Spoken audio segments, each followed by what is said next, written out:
నేను వచ్చి తిరుపతిలో ఉన్నాను మేడం. తిరుమల తిరుపతి దేవస్థానం తిరుపతి.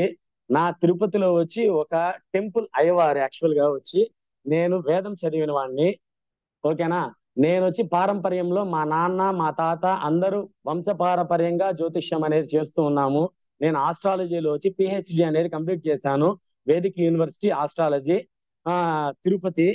అప్పటి నుండి ఏమరా అంటే ఇక్కడ నేను జ్యోతిష్యం అనే దాన్ని హ్యాపీగా శారదాంబాశ్రీ జ్యోతిషాలయం తిరుపతి అనేసి పెట్టుకొని ఆ జ్యోతిష్యాన్ని 10 మందికి జీవిత వికాసం కోసం వాళ్ళకి కావాల్సినటువంటి ప్రాబ్లమ్స్ అనేటివి అన్నిటినీ సాల్వ్ చేస్తూ కూర్చున్నాను.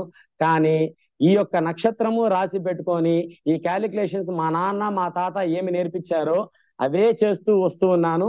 దాంట్లో అక్యురేట్ ప్రిడిక్షన్ అనేది నాకు అంతవరకు సరిగా ఇంతకు ముందు వచ్చేది కాదు. ఇప్పుడు ఈ యొక్క ఏఎల్పిలో జాయిన్ అయిన తర్వాత ఆ నక్షత్రం ఒక నక్షత్రము ఒక రాశి ఒక లగ్నం మాత్రమే ఎత్తుకుంటే పని కాదు.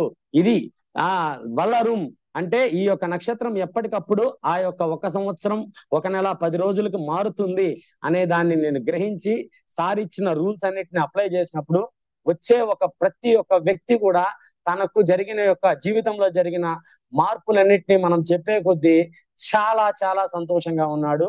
అతను చేసే ప్రతి ఒక్క మాట చాలా ఆనందంగా ఉంది.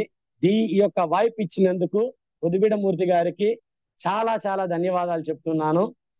ఇంకొకటి ఏమరా అంటే ఈ యొక్క జాతకాన్ని ఇంతకు ముందు చాలా టైం అంటే ఒక జాతకాన్ని నేను చూడడానికి మినిమం ½ అవర్ తీసుకునేవాడిని.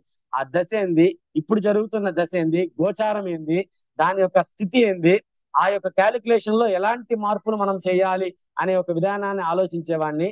ఇప్పుడైతే ఏమిరా అంటే ఆ దశ లేదు, అంతర్దశ అనేది ఎత్తుకోవట్లేదు. ప్రజెంట్ ఏం నక్షత్రం పోతా ఉంది, ఏం పుల్లి పోతా ఉందో దాన్ని ఎత్తుకునేసి దాని యొక్క నక్షత్రానికి ఆయన ఎక్కడున్నాడు, ఆ యొక్క స్థితి అనేది ఎలా ఉంది అనే దాన్ని చూసి ఆ ఫలితం అనే దాన్ని నీట్ గా వాళ్ళకి ఎక్స్ప్లెయిన్ చేసే దాని వల్ల నాకు ఒక జాతకం మినిమం 3 minutes టైం పడుతూ ఉంది. ఇంతకుముందు ½ అవర్ ఒక కస్టమర్ వచ్చి కూర్చుంటే 45 minutes ఈజీగా పట్టేది. వాళ్ళకు నా నోట్లో ఉండి మాట రావడానికి 45 minutes పట్టేది. ఇప్పుడు వాళ్ళకి నా నోట్లో ఉండి మాట రావడానికి 3 నిమిషాలు పడతా ఉంది. వాళ్ళే ఏమనంటే ఏం ఇంత టక్కని సమాధానాలు చెప్పేస్తానని వాళ్ళే సంబరమాశ్చర్యాల్లో ఉన్నారు. అంటే కాస్త షాక్ లోనూ ఉన్నారు, కాస్త ఇంత ఫాస్ట్ గా ఎందుకు చదివేసినామనే ఒక ఫీలింగ్ లోనూ ఉన్నారు. మా జీవితాలు చదివేస్తున్నారనే ఒక బాధలోనూ ఉన్నారు. చెప్పాలంటే అది బాధ కాదనైనా నీ జీవితము జ్యోతిష్యుడు ఎప్పుడు అద్దం లాంటి వాడే. As a mirror is a astrologer. నువ్వు వచ్చి నిలబడుకుంటే నీ మూతే కనపడుతుంది తప్ప నా మూతి కనపడదు. కాబట్టి ఏమరా అంటే ఆస్ట్రాలజర్ ఈజ్ ఎ మిర్రర్. ఎవరు కనపడితే వాళ్ళకు మాత్రమే ఆ యొక్క ముఖం కనపడుతుంది తప్ప పక్కన వాళ్ళు వచ్చి లోపం పెట్టేదానికి మాత్రం ఎప్పుడూ కాదు. ఇట్స్ నాట్ ఏ మిమ్మల్ని నెగిటివ్ గా మాట్లాడేది కాదు. ఇది సమస్య, ఈ సమస్య ఇలాగే ఉంటుంది అని చెప్పే is a root map is a astrology అని మాత్రం క్లియర్ కట్ గా మాట్లాడుతున్నాను మేడం.